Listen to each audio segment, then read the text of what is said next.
नमस्कार साथियों, स्वागत है आप सभी का आपके अपने यूट्यूब चैनल लॉकेश स्टडी सेंटर में।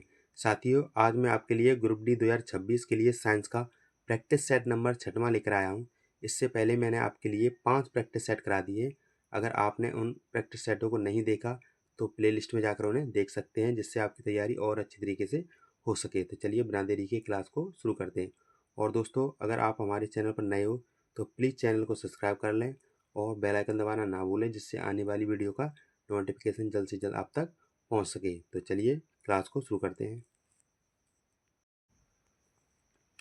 देखिए साथियों, फर्स्ट क्वेश्चन है, कोशिका की खोज किस वैज्ञानिक ने की थी? तो बताइए साथियों, इस क्वेश्चन का सही जवाब कौन सा हो जाएगा? देखिए, कोशिका की खोज की थी रॉबर्ट हुक ने। ये की थी 1665 ईस्वी में। तो इसका राइट आंसर हो जाएगा ऑप्शन ए। चलिए साथियों, बढ़ते हैं अगले प्रश्न को। अगला प्रश्न है, कोशिका का पावर हाउस किसे कहा जाता है? तो बताइए साथियों, कोशिका का पावर हाउस किसे कहा जाता है? तो साथियों, कोशिका का पावर हाउस कहा जाता है माइटोकॉन्ड्रिया को। तो आपका राइट आंसर हो जाएगा ऑप्शन बी। नेक्स्ट क्वेश्चन, देखिए अगला प्रश्न है, कोशिका का नियंत्रक केंद्र किसे कहा जाता है? देखिए इसका राइट आंसर ऑप्शन ए हो जाएगा केंद्रक। नेक्स्ट क्वेश्चन, देखिए साथियों अगला प्रश्न है, पादप कोशिका में कोशिका भित्ति किस पदार्थ की बनी होती है? देखिए पादप कोशिका की कोशिका भित्ति सेल्यूलोज से बनी होती है। तो आपका राइट आंसर हो जाएगा ऑप्शन बी। चलिए साथियों, बढ़ते हैं अगले प्रश्न को। देखिए साथियों अगला प्रश्न है, निम्न में से कौन सा अंगक प्रोटीन संश्लेषण में सहायक होता है? देखिए इसका सही जवाब ऑप्शन बी हो जाएगा राइबोसोम। तो आपका राइट आंसर ऑप्शन बी हो जाएगा। नेक्स्ट क्वेश्चन, साथियों अगला प्रश्न है, कोशिका का तरल भाग क्या कहलाता है? साथियों, कोशिका का तरल भाग कहलाता है साइटोप्लाज्म। तो इसका सही जवाब ऑप्शन ए हो जाएगा। नेक्स्ट क्वेश्चन, देखिए साथियों अगला प्रश्न है, पौधों में भोजन बनाने की प्रक्रिया किस अंगक में होती है? देखिए साथियों, पौधों में प्रकाश संश्लेषण क्लोरोप्लास्ट में होता है। तो आपका राइट आंसर हो जाएगा ऑप्शन बी। नेक्स्ट क्वेश्चन, अगला प्रश्न है, मानव शरीर की सबसे बड़ी कोशिका कौन सी है? देखिए मानव शरीर की सबसे बड़ी कोशिका है अंडाणु। तो आपका राइट आंसर हो जाएगा ऑप्शन सी। नेक्स्ट क्वेश्चन, देखिए साथियों अगला प्रश्न है, कोशिका झिल्ली किस प्रकार की होती है? साथियों, कोशिका झिल्ली होती है अर्धपारगम्य। तो इसका राइट आंसर हो जाएगा ऑप्शन सी। नेक्स्ट क्वेश्चन, अगला प्रश्न है, डीएनए मुख्य रूप से किस भाग में पाया जाता है? ये डीएनए मुख्य रूप से केंद्रक में पाया जाता है। तो आपका राइट आंसर हो जाएगा ऑप्शन बी। चलिए साथियों, बढ़ते हैं अगले प्रश्न की ओर। अगला प्रश्न है, मनुष्य के पाचन तंत्र का सबसे बड़ा अंग कौन सा है? देखिए इसका सही जवाब ऑप्शन ए हो जाएगा यकृत। यकृत मानव शरीर का सबसे बड़ा पाचन अंग है। नेक्स्ट क्वेश्चन, अगला प्रश्न है, भोजन का पाचन मुख्य रूप से कहाँ होता है? देखिए साथियों, भोजन का अधिकतम पाचन छोटी आंत में होता है। तो आपका राइट आंसर हो जाएगा ऑप्शन सी। नेक्स्ट क्वेश्चन,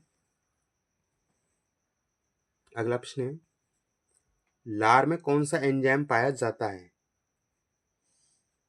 देखिए लार में सेलिबरी एमाइलेज एंजाइम स्टार्च को तोड़ता है। तो इसका सही जवाब ऑप्शन बी है एमाइलेज। नेक्स्ट क्वेश्चन, अगला प्रश्न है, मनुष्य के शरीर में पित्त का निर्माण कहाँ होता है? देखिए, मनुष्य के शरीर में पित्त का निर्माण होता है यकृत में। तो आपका राइट आंसर ऑप्शन ए हो जाएगा। नेक्स्ट क्वेश्चन, अगला प्रश्न है, पित्त रस का संग्रहण कहाँ होता है? तो देखिए साथियों, पित्त रस का संग्रहण होता है पित्ताशय में। तो आपका राइट आंसर ऑप्शन बी हो जाएगा। चलिए साथियों, बढ़ते अगले प्रश्न की ओर। अगला प्रश्न है, प्रोटीन का पाचन मुख्य रूप से कहाँ शुरू होता है? देखिए इसका सही जवाब ऑप्शन बी हो जाएगा, आमाशय। नेक्स्ट क्वेश्चन, अगला प्रश्न है, मानव शरीर में सबसे लंबी आंत कौन सी है?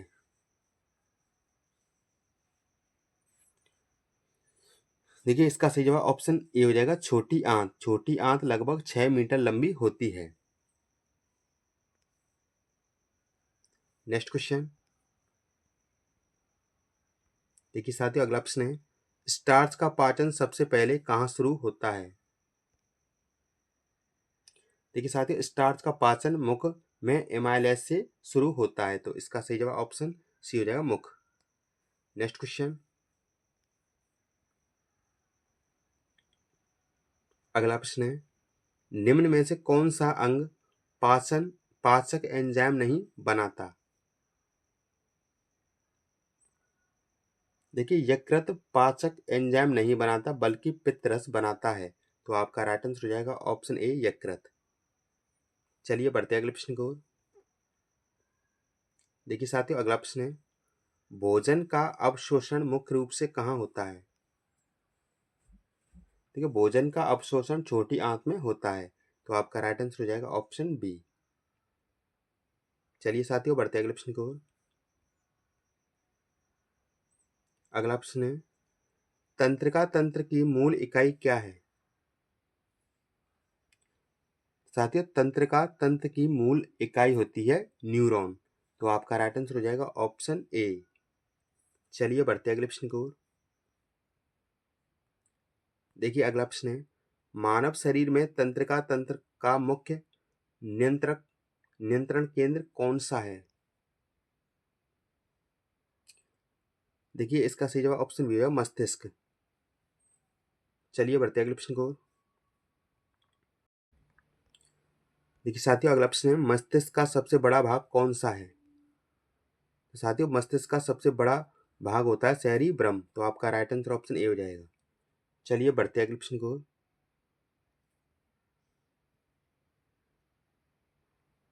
अगला प्रश्न है, शरीर के संतुलन को नियंत्रित करने वाला मस्तिष्क का भाग कौन सा है? देखिए, सेरिबेलम शरीर का संतुलन बनाए रखता है। तो आपका राइट आंसर हो जाएगा ऑप्शन बी। नेक्स्ट क्वेश्चन, अगला प्रश्न है, रीढ़ की हड्डी किस तंत्र का भाग है? देखिए, रीढ़ की हड्डी और मस्तिष्क मिलकर सीएनएस बनाते हैं। तो इसका सही जवाब ऑप्शन ए है, केंद्रीय तंत्र का तंत्र। नेक्स्ट क्वेश्चन, अगला प्रश्न है, तंत्रिका संदेशों का संचार किसके द्वारा होता है? देखिए इसका सही जवाब ऑप्शन सी है, विद्युत संकेत। नेक्स्ट क्वेश्चन, अगला प्रश्न है, अनैच्छिक क्रियाओं को नियंत्रित करने वाला तंत्र का तंत्र कौन सा है? देखिए इसका सही जवाब ऑप्शन सी है, स्वायत्त तंत्र का तंत्र। नेक्स्ट क्वेश्चन,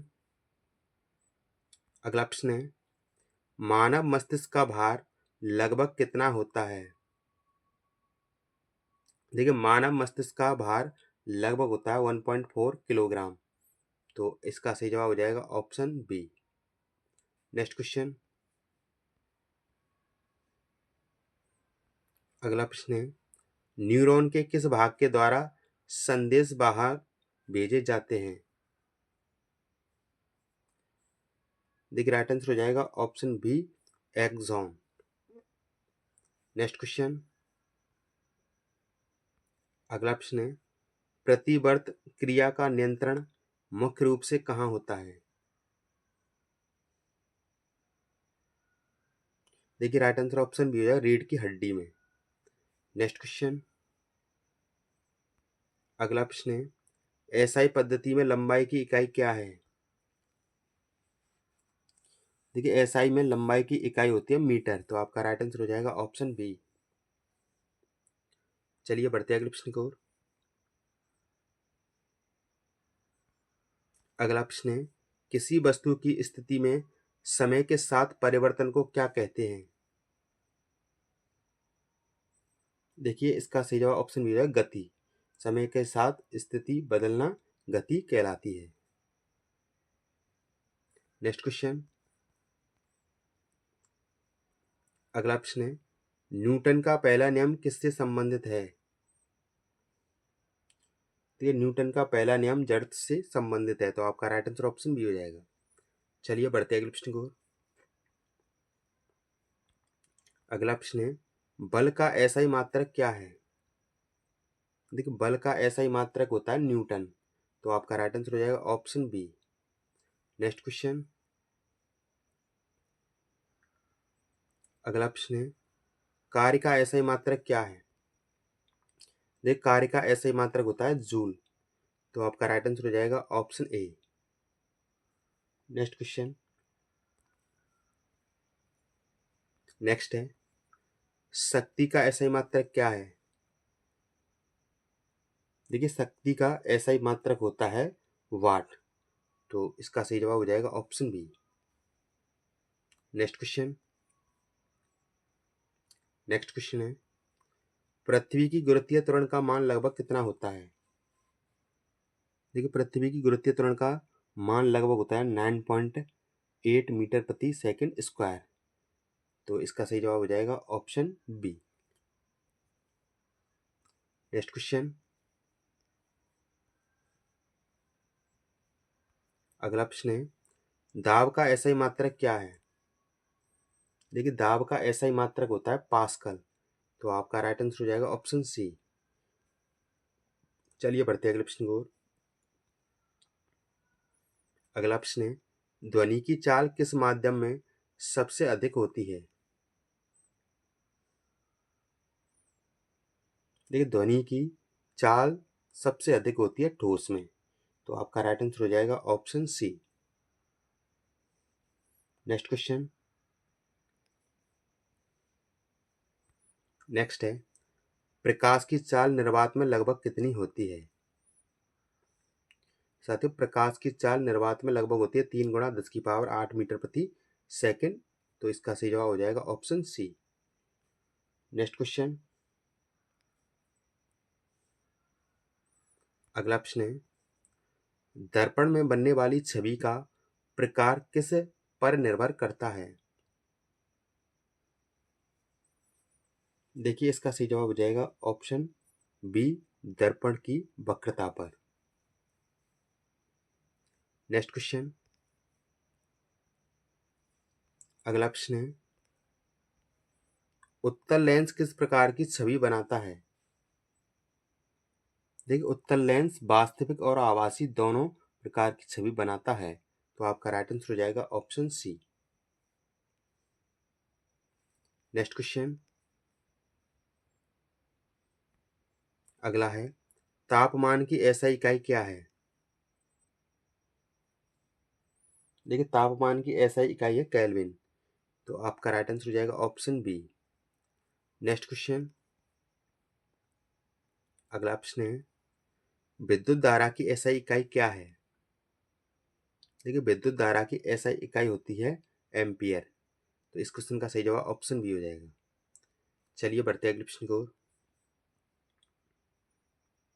अगला प्रश्न है, विद्युत प्रतिरोध की एसआई इकाई क्या है?